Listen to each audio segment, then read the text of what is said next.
الحمدللہ رب العالمین الصلاۃ والسلام علی سید الانبیاء والمرسلین وعلی آلہ واصحابہ اجمعین الی یوم الدین، اما بعد فاعوذ باللہ من الشیطان الرجیم، بسم اللہ الرحمن الرحیم۔ یا ایھا الذین آمنوا کتب علیکم الصیام کما کتب علی الذین من قبلکم لعلکم تتقون۔ وقال تعالی شہر رمضان الذی انزل فیہ القرآن ھدی للناس وبینات من الہدی والفرقان فمن شہد منکم الشہر فلیصم۔ صدق اللہ العلی العظیم۔ محترم و مکرم سامعین، ناظرین، سامعات و ناظرات، السلام علیکم ورحمۃ اللہ وبرکاتہ۔ شعبان کا بابرکت مہینہ الحمدللہ ہمیں حاصل ہوا، اور یہ ماہ مبارک دراصل استقبال رمضان کا مہینہ ہے۔ نبی کریم صلی اللہ علیہ وسلم اس ماہ مبارک میں صحابہ کرام میں رمضان کے تئیں عمومی بیداری اور استقبال کا ماحول بناتے تھے، اور اللہ کے رسول صلی اللہ علیہ وسلم صحابہ کو رمضان کی اہمیت اور اس کی فضیلت کے تعلق سے اس ماہ مبارک میں واعظ و نصیحت فرماتے، اور ٹھیک اسی طرح سے اس ماہ مبارک کی نمازوں میں اللہ کے رسول رمضان تک پہنچنے کی اللہ سے دعا مانگتے۔ نبی کریم صلی اللہ علیہ وسلم نے اس ماہ مبارک کے تعلق سے یہ اہم بات ارشاد فرمائی کہ وہ شخص ہلاک اور برباد ہوا کہ جس نے رمضان کو پایا اور اپنی مغفرت نہ کروا لی۔ گویا رمضان ہم سب کے لیے، ایمان والوں کے لیے، جہنم سے نجات اور اللہ کی مغفرت کے پروانے کو پانے کا ایک سنہرا موقع خدا کی طرف سے عنایت ہوا ہے۔ ہم سب بھی اپنی نمازوں میں اللہ تعالیٰ سے یہ دعا مانگے کہ رب کریم ہماری عمر کو رمضان تک طویل فرما اور ہمیں اس ماہ مبارک کی سعادتوں سے فیضیاب فرما، آمین یا رب العالمین۔ رفقائے محترم، آئیے کہ ہم بہت سنجیدگی کے ساتھ اس ماہ مبارک کے استقبال کے لیے اپنے آپ کو تیار کریں۔ اس ماہ مبارک کے آداب، اس ماہ مبارک کی اہم عبادات اور اس میں اپنے وقت کے بہتر استعمال اور اس کی تنظیم کے تعلق سے قبل از وقت پوری طرح متوجہ ہو جائیں اور اپنے آپ کو تیار کر لیں۔ میں نے آپ کے سامنے قرآن مجید کی جس آیت کریمہ کو پیش کیا ہے، سورہ بقرہ کی بہت مشہور و معروف آیت کریمہ ہے، جس میں اللہ تعالیٰ نے ایمان والوں سے روزوں کی فرضیت اور روزوں کے وجوب کا حکم دیا ہے۔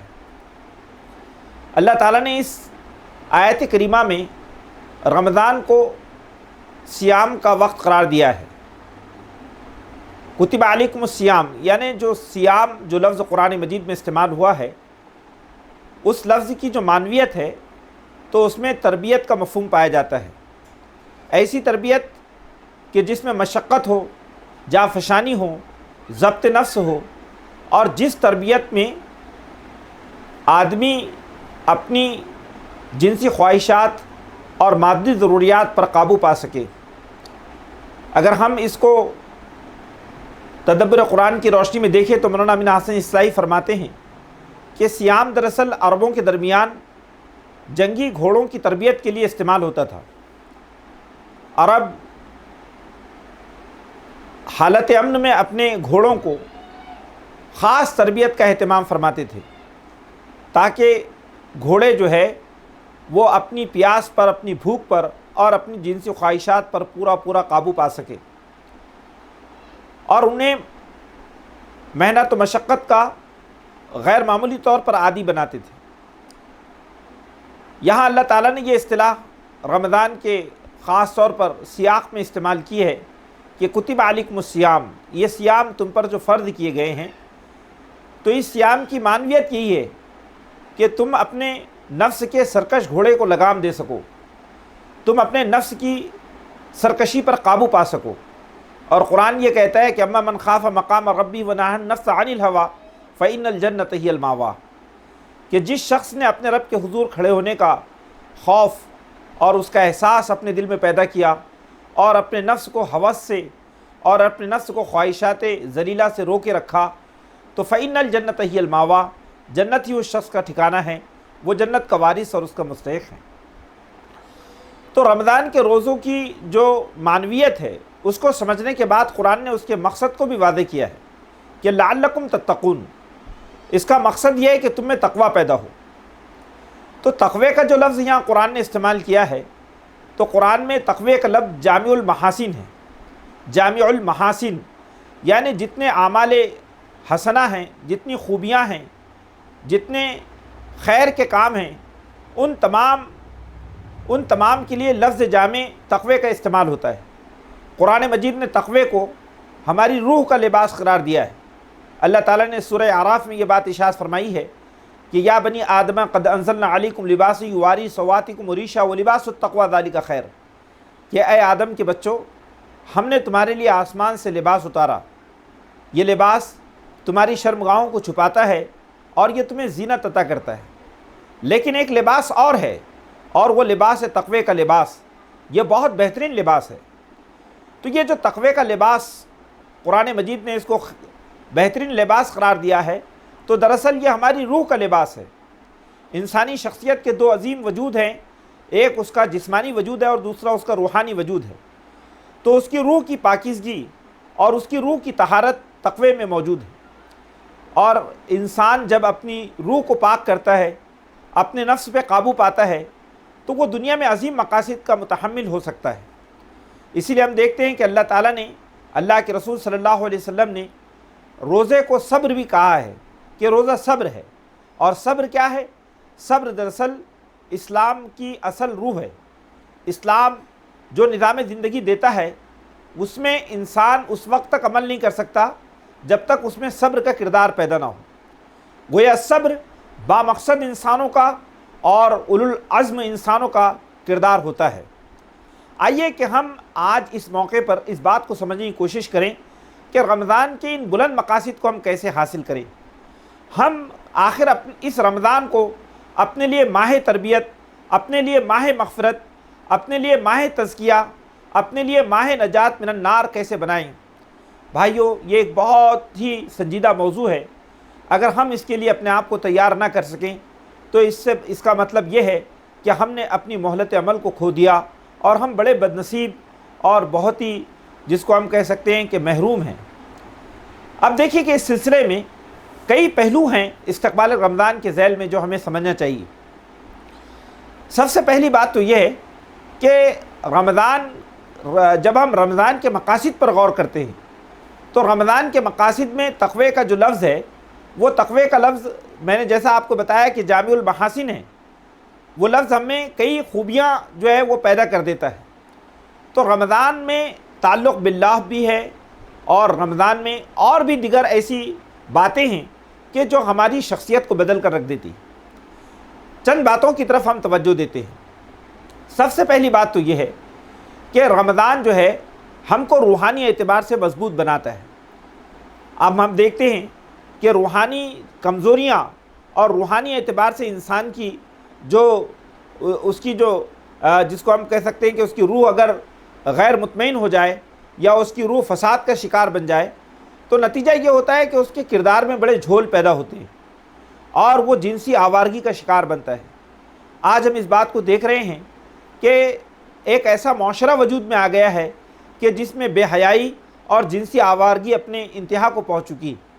ایسے حالات میں اپنی نسلوں کو، اپنی جنریشنز کو، اپنی نوجوان جو ہے نسل کو اگر ہم یہ چاہتے ہیں کہ وہ بے حیائی کی سیلاب پر بند باندھیں اور وہ جنسی آوارگی سے اپنے آپ کو بچائیں، تو روزے کی جو تربیت ہے یہ ایک عظیم الشان عمل ہے جو ان میں اس پر قدرت ان کو عطا کرتا ہے۔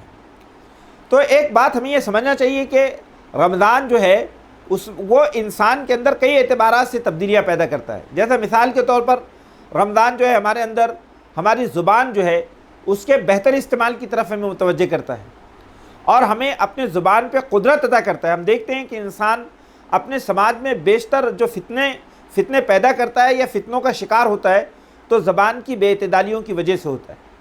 اور روزہ جو ہے زبان کا روزہ بھی ہوتا ہے، اسی لیے ہم دیکھتے ہیں کہ رسول خدا صلی اللہ علیہ وسلم یہ فرماتے ہیں کہ جس شخص نے روزہ رکھ کر جھوٹ بولنا اور جھوٹ پر عمل کرنا نہ چھوڑا ہو، چغلی اور گالی گلوچ وغیرہ سے اپنے آپ کو نہ روکا ہو، تو اس کا روزہ بھوک پیاس کے سوا کچھ نہیں ہے، وہ دنیا میں بھی بھوکا رہا اور آخرت میں بھی بھوکا رہے گا۔ تو اس طرح سے روزہ ہمارے اندر زبان پہ قدرت ہمیں عطا کرتا ہے۔ اور آج ہم دیکھتے ہیں کہ آج موجودہ تہذیب کی خرابیوں میں سے ایک بڑی خرابی یہ ہے کہ انسان اپنے زبان کے معاملے میں نہایت ہی غیر سنجیدہ اور بہت ہی غیر معتدل واقع ہوا ہے۔ تو آج اس بات کی ضرورت ہے کہ ہم بہت تیزی کے ساتھ اس بات کو سمجھیں کہ ہم دیکھتے ہیں کہ گھروں میں غیبتیں ہوتی ہیں، رشتہ داروں کی ادھر کی ادھر کی، اور اسی طرح سے ہماری زبان پر بھی مختلف لوگوں کو لے کر تبصرے ہوتے ہیں، شخصیات پر غیر مناسب قسم کی ہماری زبان سے جو ہے باتیں نکلتی ہیں، اور جب آمنے سامنے ہوتے ہیں تو ہم اپنی زبان پہ کوئی قابو نہیں پاتے، اور اس کے نتیجے میں ہم ایک عظیم تربیت سے اپنے آپ کو محروم کر لیتے ہیں۔ تو قلت کلام یعنی کہ ہم اپنی زبان پہ قابو پائیں اور زبان کا کم سے کم استعمال کریں، کیونکہ روزے کی حالت میں ہماری زبان بھی روزے سے ہوتی ہے۔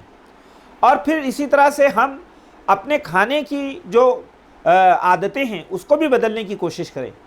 دیکھیے رمضان کے جو عظیم الشان اس کا تربیتی نظام ہے، اس میں یہ چیز شامل ہے کہ ہم جو ہے اپنے کھانے پینے کی جو عادات ہیں ان کو کنٹرول میں کریں۔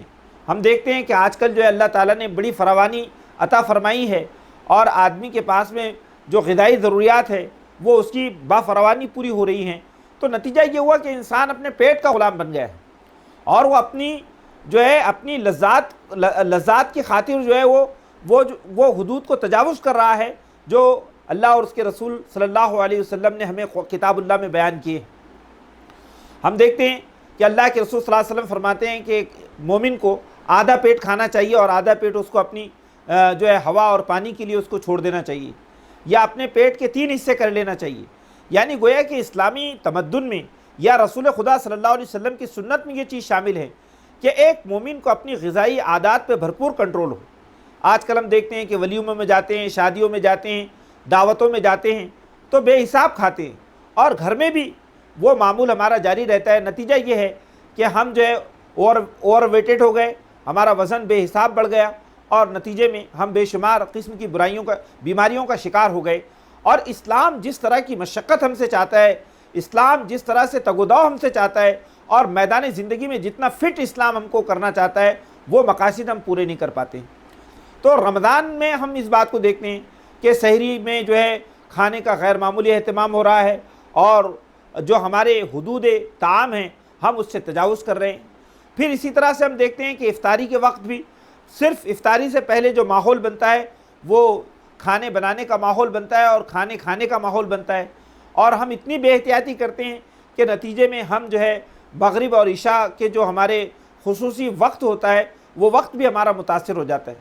لہذا اس بات کو سمجھنے کی ضرورت ہے کہ ہم اپنے کھانے کی عادات اور اس کی ہیبٹس کو اس موقع پر بدلنے کی کوشش کریں، اپنے بچوں میں بھی یہ ہیبٹس ڈالیں۔ بھائیو یہ کوئی چھوٹی بات نہیں ہے، یہ بہت بڑی بات ہے۔ یہ قرآن خود کہتا ہے کہ کلوا واشربوا ولا تسرفوا، کھاؤ اور پیو، ولا تسرفوا، لیکن حد سے تجاوز نہ کرو، یعنی جو حدود متعین کیے گئے ہیں ان حدود کو نہ توڑو۔ تو روزہ ہم میں قلت طعام کا ایک جو ہے ہم کم کھائیں، ہم بسیار خور نہ بنیں، ہم جو ہے معمولی غذا پر اپنے آپ کو جو ہے مطلب صحت مند اور فٹ بنانے کی کوشش کریں۔ یہ دراصل اس میں یہ چیز بھی شامل ہے۔ اور دوسری بات یہ بھی ہے کہ روزے کے اندر یہ بھوک اور پیاس کی جو شدت ہوتی ہے، اس شدت کے ذریعے ہم میں ایک کیفیت پیدا ہونا چاہیے، اور وہ کون سی کیفیت ہے؟ وہ کیفیت ہے خدا کے بھوکے اور پیاسے بندوں کا درد ہمارے دل میں پیدا ہونا چاہیے، کیونکہ اسلام دراصل روزے کے ذریعے ہمیں بھوکوں کا درد اور پیاسوں کی جو ہے پیاس کی شدت محسوس کرواتا ہے۔ آج کل ہم دیکھ رہے ہیں کہ بہت سارے لوگ ایسے ہیں جو خط غربت سے نیچے زندگی گزار رہے ہیں، جن کا کوئی پرسان حال نہیں ہے۔ روزہ ہم میں یہ صلاحیت پیدا کرتا ہے کہ ہم صرف ان پہ بھاشن نہ دیں، ہم ان پہ تقریریں نہ کریں، بلکہ ہم بھوکوں کے درد کو محسوس کریں اور انسانی دنیا کے بھوک کو مٹانے کے لیے ایک مومن میدان میں اتریں۔ اس لیے ہم دیکھتے ہیں کہ اسلام کے عظیم مقاصد میں سے ایک مقصد یہ بھی ہے کہ اطعموا الطعام، کہ لوگوں کو کھانا کھلاؤ۔ اس لیے ہم دیکھتے ہیں کہ افطاری کے وقت سب سے زیادہ جو فضیلت بیان کی گئی ہے وہ اس بات کی بیان کی گئی ہے کہ ہم کسی کا افطار کروا دیں، کسی ضرورت مند کا ہم افطار کروا دیں، ہم نے کھجور سے اور چند پانی کے جو ہے گھونٹ دے کر اگر ہم نے کسی کی پیاس بجھا دی اور اس کا افطار کروا دیا، تو رسول اکرم صلی اللہ علیہ وسلم نے اس کا ثواب اتنا بتایا ہے کہ ایک روزہ دار جتنا روزہ رکھ کے ثواب حاصل کرتا ہے، وہ افطار کروانے کے نتیجے میں اتنا ثواب حاصل کرتا ہے۔ تو اس کی وجہ کیا ہے؟ اس کی وجہ یہ ہے کہ ہم میں دراصل انسانیت نوازی پیدا ہو، غریب پروری پیدا ہو، اور بھوکوں اور مسکینوں کا درد ہمارے دل میں پیدا ہو۔ پھر اسی کے ساتھ ساتھ روزے کے مقاصد میں اور اس کے عظیم الشان تربیتی نظام میں ایک چیز یہ بھی شامل ہے کہ ہم زیادہ سونے کے عادی نہ بنیں، ہم جو ہے نیند پر بھی کنٹرول پائیں، ہم فجر سے پہلے جاگنے کے عادی بنیں۔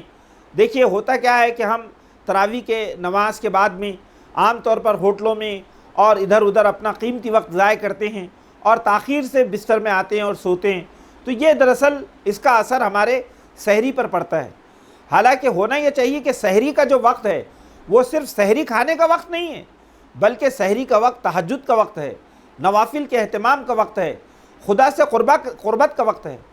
ہم دیکھتے ہیں کہ اس وقت بہت مشکل سے ہم جو ہے کسمساتے ہوئے اٹھتے ہیں اور پیٹ میں جتنا ہم بھر سکتے ہیں بھر لیتے ہیں، اور پھر اس کے بعد میں نیند کے حوالے اپنے آپ کو کر دیتے ہیں۔ اکثر ایسا ہوتا ہے، اور کبھی کبھی فجر بھی قضا ہو جاتی ہے، فجر بھی چھوٹ جاتی ہے۔ یہ دراصل رمضان کے مقاصد کو نقصان پہنچانے والی چیز ہے۔ ضرورت اس بات کی ہے کہ ہم فوراً عشاء کے بعد میں جو ہے سونے کا اپنا ماحول بنائیں اور تہجد میں اٹھیں، سحری کے وقت 1 گھنٹہ جو ہے کم از کم ہم جاگیں، 1 گھنٹہ فجر سے پہلے 1 گھنٹہ، اور سحری کے وقت میں ہم تہجد کا اہتمام کریں، 2 رکعت کم از کم نفل پڑھیں۔ ہم دیکھتے ہیں سورہ زاریات میں اللہ نے ارشاد فرمایا وَبِالْأَسْحَارِ هُمْ يَسْتَغْفِرُونَ، یہ مومن وہ ہوتے ہیں جو سحری کے اوقات میں اللہ سے مغفرت طلب کرتے ہیں۔ آپ سوچئے تو صحیح کہ سحری کے اوقات میں اللہ تعالیٰ آسمانی دنیا کے قریب آتا ہے اور وہ پکارتا ہے کہ کون میرے بندے ہیں جو مجھ سے مغفرت طلب کرتے ہیں کہ میں ان کی مغفرت کر دوں، کون مجھ سے رحمت کے طلبگار ہے کہ میں انہیں رحمت دوں، کون میرا فضل مانگتے ہیں کہ میں انہیں فضل سے جو ہے نوازوں۔ تو ہم دیکھتے ہیں کہ ایک ایسا بہترین موقع کہ خالق کائنات آسمانی دنیا پر اپنی صدا لگا رہا ہے، اپنی نوازشیں بکھیرنے کے لیے اور دعاؤں کی مقبولیت کے لیے وہاں موجود ہیں، لیکن ہماری کیفیت یہ ہے کہ ہم سحری کے اس وقت کا صحیح استعمال نہیں کرتے۔ تو یہ بات بھی سمجھ لیجئے کہ رمضان کے تربیتی نظام کا یہ حصہ ہے، یہ لازمی حصہ ہے کہ ہم سحری کے وقت میں ہم سحری کھائیں، اور سحری آخری وقت میں کریں۔ اول وقت میں ہم جو ہے وضو کرنے کے بعد اپنے رب کے حضور تہجد پیش کریں، اپنے رب کے حضور 2 رکعت نماز پڑھیں، 4 رکعت نماز پڑھیں، اپنے بچوں اور اپنے اہل خانہ کے ساتھ نماز پڑھیں، اور اس موقع پر اپنے لیے، اپنے مرحومین کے لیے مغفرت کی دعائیں مانگیں، اور امت مسلمہ کے لیے دعائیں مانگیں کہ اللہ اس امت کی جو بدحالی ہے اس کو خوشحالی میں بدل دے، اور عالم انسانی جن مسائل کا شکار ہے اللہ اس سے ان کو نجات عطا فرمائے۔ تو یہ بڑی اہم بات ہے۔ پھر اسی کے ساتھ ساتھ جب فجر جو ہے، فجر ہونے کے بعد فوراً مسجد کو نہ چھوڑیں، بلکہ فجر ہونے کے بعد کوشش کریں کہ طلوع آفتاب تک ہم مصلی پر رہیں، اور طلوع آفتاب کے بعد اشراق کی نماز کا اہتمام کریں، 2 رکعت اشراق کی نماز پڑھیں، اور اس کے بعد میں پھر ہم عملی زندگی میں قدم رکھیں۔ اور رمضان کا جو روزے ہیں، تو رمضان کے روزوں کا مطلب یہ نہیں ہے کہ ہم کام چور بن جائیں۔ یہ بات ذہن نشین فرما لیں کہ رمضان کے روزوں کا مقصد یہ ہے کہ ہم میں جافشانی پیدا ہو، مشقت پیدا ہو، ہم اپنے امور و معاملات میں اور اپنے جو ہے روزگار کے سلسلے میں دیانت داری کا ثبوت دیں۔ ایسا نہ ہو کہ ہم جو ہے اس وقت میں لوگوں کے معاملات میں ڈنڈیاں ماریں، یا اپنے وقت کا جو ہے کوالٹی کا استعمال نہ کریں۔ یہ بڑی خطرناک بات ہے۔ یہ روزوں کے مقاصد سے یہ چیز ہم آہنگ نہیں ہوتی۔ ایک مومن کو چاہیے کہ وہ روزے کی حالت میں بھی اپنے فرائض اور اپنے واجبات کے تئیں بہت حساس ہو، تاکہ وہ خدا کے حضور جب جائیں تو وہ اپنے جو ہے روزے کی جو کیفیت ہے وہ صحیح طور پر جو ہے اس کی موجود ہو، اور اس روزے کی صفات متاثر نہ ہو۔ تو یہ بڑی اہم چیز ہیں۔ پھر اسی کے ساتھ ساتھ روزے کے جو معمولات ہیں، ان معمولات میں جو چیزیں بہت اہم ہیں، اس میں ایک چیز ہے تلاوت قرآن اور مطالعہ قرآن۔ ہم دیکھتے ہیں کہ رمضان المبارک کا جو حسن و جمال ہے، رمضان المبارک کی جو آبرو ہے، اس کا جو جوہر ہے، وہ قرآن مجید ہے۔ قرآن میں جو بات میں نے آپ کے سامنے پیش کی ہے، قرآن کی آیت کریمہ، اس میں خود یہ بات کہی گئی ہے کہ رمضان کی فضیلت اس میں نزول قرآن کی وجہ سے بھی ہے کہ شہر رمضان الذی انزل فیہ القرآن ھدی للناس وبینات من الھدی والفرقان فمن شہد منکم الشہر فلیصم، کہ رمضان وہ مہینہ ہے کہ جس میں قرآن نازل کیا گیا ہے۔ قرآن وہ کتاب ہے کہ جو لوگوں کے لیے ہدایت ہے، سر تا سر ہدایت کا سرچشمہ ہے۔ یہ وہ کتاب ہیں جو ایسی واضح اور روشن تعلیمات پر مشتمل ہیں جو حق و باطل کا فرق کرنے والی ہیں۔ یہ دنیا میں حق و باطل کا معیار ہیں، حق و باطل کی کسوٹی ہیں، ہدایت پر مشتمل تعلیمات اس میں ہیں۔ تو جو شخص بھی رمضان کا مہینہ پائے، اس کو چاہیے کہ وہ اس میں روزے رکھیں۔ تو بات یہ ہے کہ رمضان کے مہینے میں ہمارا جو قرآن مجید سے تعلق ہے وہ خصوصی طور پہ بڑھنا چاہیے، کیونکہ قرآن کی تلاوت یہ افضل ترین عبادت ہے۔ افضل العبادت تلاوت القرآن، سب سے افضل عبادت قرآن کی تلاوت ہے۔ ہم دیکھتے ہیں کہ اللہ کے رسول صلی اللہ علیہ وسلم اس ماہ مبارک میں حضرت جبریل کو پورا قرآن مجید سناتے تھے، اور جبریل امین سے پورا قرآن سنتے تھے، بلکہ آپ نے آخری رمضانوں میں دو مرتبہ رمضان میں جبریل امین کو پورا قرآن سنایا، اور جبریل امین نے ان کو دو مرتبہ قرآن سنایا۔ تو قرآن مجید سے گہرا تعلق کیوں؟ کیونکہ قرآن ہماری روح کو تہذیب بخشتا ہے، اور قرآن مجید جو ہے وہ ایک ایسی کتاب ہے کہ جس کی تلاوت سے ہماری روحانی کیفیت جو ہے بلندی کو پہنچتی ہے۔ حضرات گرامی، لیکن قرآن کی تلاوت کے ساتھ ساتھ قرآن مجید سے ہمارا جو تدبر و تفکر کا جو تعلق ہے وہ بھی بہت اہم ہے۔ اگر ہم میں سے ہر شخص یہ فیصلہ کر لیں کہ مجھے رمضان میں کم از کم 5 آیتیں قرآن مجید کی تلاوت، ترجمے اور تفہیم کے ساتھ پڑھنی ہیں، تو آپ دیکھیے کہ ہم پورے رمضان میں کم سے کم 150 قرآن مجید کی آیات کو تفہیم اور ترجمے کے ساتھ پڑھ سکتے ہیں۔ لیکن اس کی پابندی ہونی چاہیے، کم از کم عصر سے مغرب تک کا جو وقت ہے وہ ہمیں مطالعہ قرآن میں اور تفہیم قرآن میں اور تفسیر قرآن میں گزارنا چاہیے، اور اسی وقت میں ہمیں اپنی فیملی کو ساتھ میں لے کر بیٹھنا چاہیے، یا مغرب کے بعد یا جو ہے فجر کے بعد کوئی ایک ایسا وقت ہم متعین کریں جس وقت میں ہم اپنے اہل خانہ کے ساتھ، اپنی اولاد کے ساتھ اللہ کی مقدس کتاب کو لے کر بیٹھیں، اس کے رسول کی سیرت کو لے کر بیٹھیں، احادیث کو لے کر بیٹھیں، اور گھر کے اندر ہم فیملی اجتماع کا انعقاد کریں، یا وہ قرآن مجید کا جو حصہ پڑھا گیا ہے تراویح میں، اس حصے کا کم از کم خلاصہ ہم اپنے گھر کے سامنے پیش کریں۔ حضرات گرامی، آج اپنی نسلوں کو مغربی تمدن کے فتنوں سے بچانے کے لیے، اور جو مشرکانہ فضا بنی ہوئی ہے اس فضا سے بچانے کے لیے ضروری ہے کہ ہم اپنے بچوں کو قرآن مجید سے جوڑیں۔ قرآن مجید خود اللہ تعالیٰ جو ہے سورہ بقرہ میں یہ بات ارشاد فرماتا ہے آیت الکرسی کے بعد میں کہ لا اکراہ فی الدین، اے پیغمبر اس دین میں کوئی زبردستی نہیں ہے۔ قد تبین الرشد من الغی فمن یکفر بالطاغوت ویؤمن باللہ فقد استمسک بالعروۃ الوثقی لا انفصام لہا۔ یہ جو روشن اور یہ جو رشد و ہدایت ہے، یہ دراصل گمراہی سے چھانٹ کر الگ کر دی گئی ہے، اور جو شخص بھی اب طاغوت سے انکار کرے اور اللہ پر ایمان لے آئے تو اس نے ایسا مضبوط سہارا تھام لیا ہے جو کبھی ٹوٹنے والا نہیں ہے۔ وَاعْتَصِمُوا بِحَبْلِ اللَّهِ، اللہ کی رسی کو مضبوط تھام لو۔ تو یہ بڑی اہم بات ہے کہ اللہ کی مضبوط رسی، یہ اللہ کا مضبوط سہارا قرآن کی شکل میں جو ہمارے پاس موجود ہے، آج ہماری نسلوں کو، ہماری فیملیز کو، ہمارے خاندانوں کو اس سے مربوط کرنے کی ضرورت ہے۔ پھر اسی کے ساتھ ساتھ رمضان کے اس مبارک مہینے میں زکوٰۃ کا ہم اہتمام کرتے ہیں، تو زکوٰۃ کے اہتمام کے تعلق سے بھی ہمیں بڑے جو ہے سنجیدہ اور متوجہ ہونے کی ضرورت ہے کہ زکوٰۃ جو ہے ایک عظیم الشان عبادت ہے، کیونکہ زکوٰۃ کے تعلق سے قرآن مجید میں سینکڑوں مقامات پر احکامات کا حکم موجود ہے، اور یہ جو زکوٰۃ ہے یہ دراصل ہمارے مال کو پاک کرتی ہے، اور روزہ ہمارے جسم کو پاک کرتا ہے۔ تو ہم اگر اپنے مال کو پاک نہ کریں تو ہم گویا کہ اپنی عبادتوں کو بھی خالص نہیں کر سکتے، کیونکہ وہ جسم جو آلودہ ہو، جس میں زکوٰۃ کا مال جس جسم میں گیا ہو، تو وہ جسم بھی جو ہے اس کی عبادتیں بھی مشکوک ہو جاتی ہیں۔ تو اس موقع پر زکوٰۃ کے سلسلے میں ہمیں متوجہ ہونے کی ضرورت ہے کہ ہم بہت ایمانداری کے ساتھ، بہت دیانتداری کے ساتھ زکوٰۃ نکالیں، زکوٰۃ کے معاملے میں بخل اور کنجوسی سے کام نہ لیں، کیونکہ یہ جو زکوٰۃ ہے اس کا جو حصہ غریبوں اور محتاجوں کا، ضرورت مندوں کا اور فی سبیل اللہ مد میں جو زکوٰۃ کا حصہ ہے وہ ہمارا پوری ایمانداری اور دیانتداری سے نکلنا چاہیے۔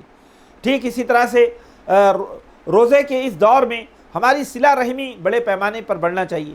صلہ رحمی، ہم رشتہ داروں کے احوال سے واقف ہوں، ہم ان کے ساتھ میں جو ہے بہترین سلوک کریں، احسان کا سلوک کریں، اور ہم جو ہے اس موقع پر ان کو خوب نوازیں، ان کے ساتھ احسان کی روش اختیار کریں۔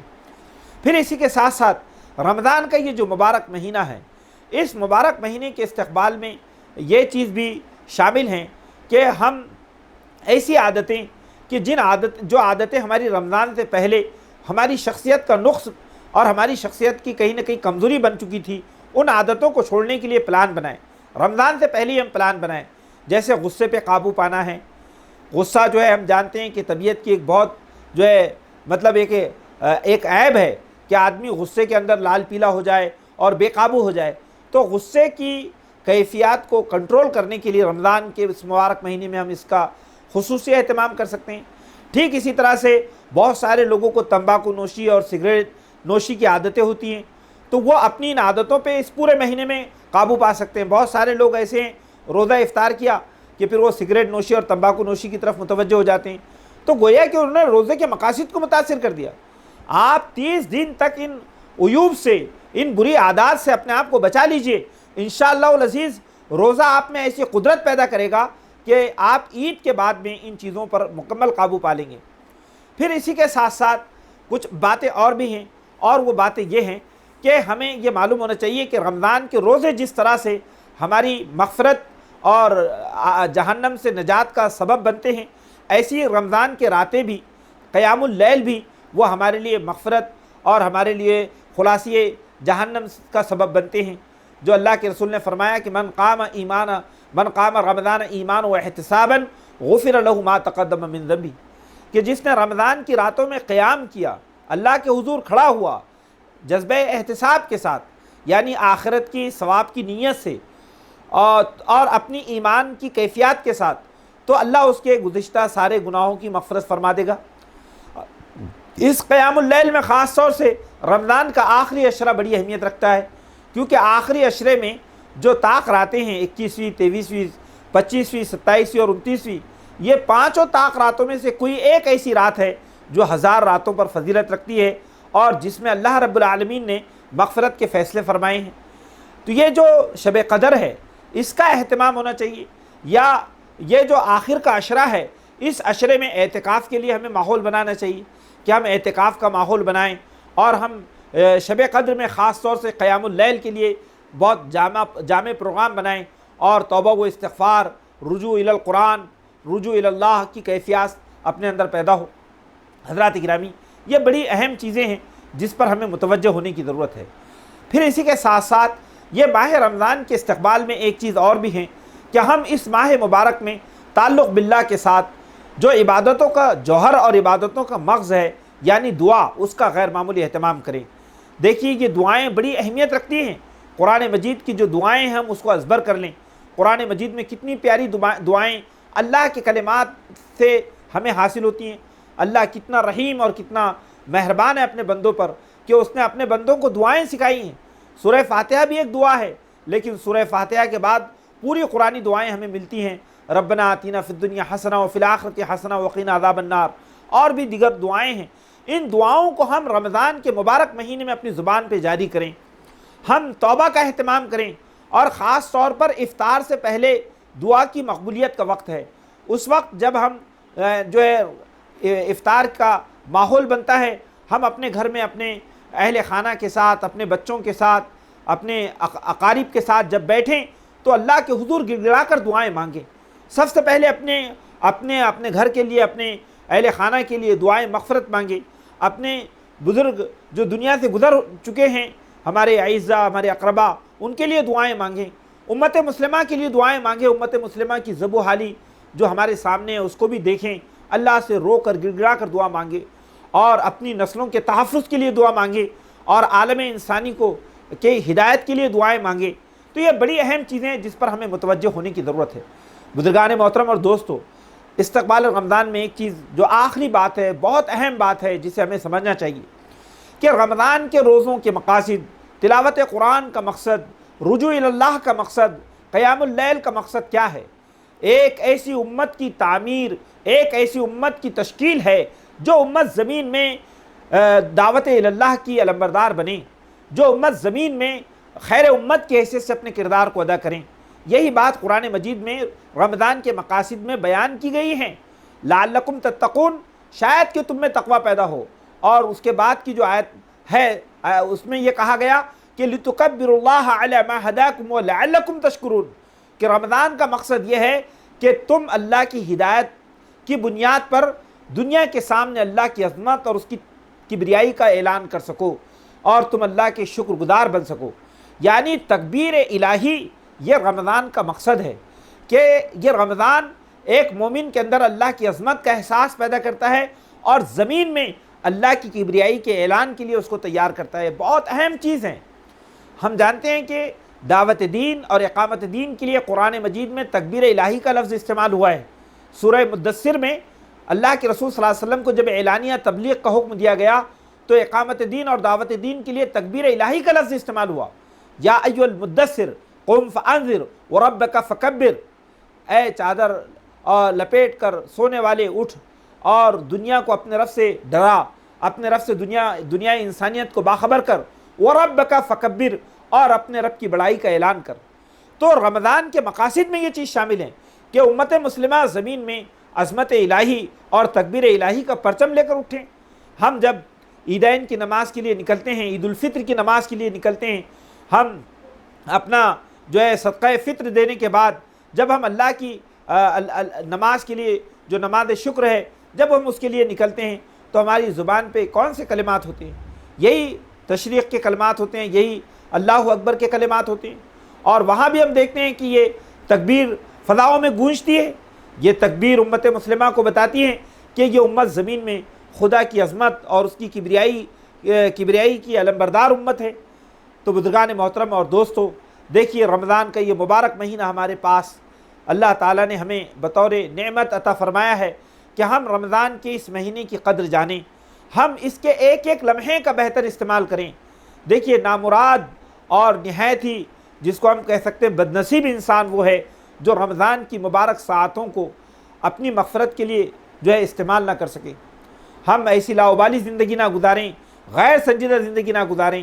اگر اس ماہ رمضان کو ہم نے اپنے لیے ماہ تربیت، ماہ تزکیہ، ماہ مغفرت کے طور پر جو ہے ہم نے اس کو منا لیا تو آپ دیکھیں گے کہ ایک ہی رمضان اس امت کے اندر ایک ایسی تبدیلی پیدا کر دے گا کہ یہ امت عالم انسانی کے درمیان پیغمبروں کی وارث امت کی حیثیت سے، خدا کے نمائندہ امت کی حیثیت سے اپنے مقام کو پہچان سکے گی۔ دیکھیے یہ بڑا اہم اور سنہرا موقع ہے جو اللہ تعالیٰ نے ہم کو بخشا ہے۔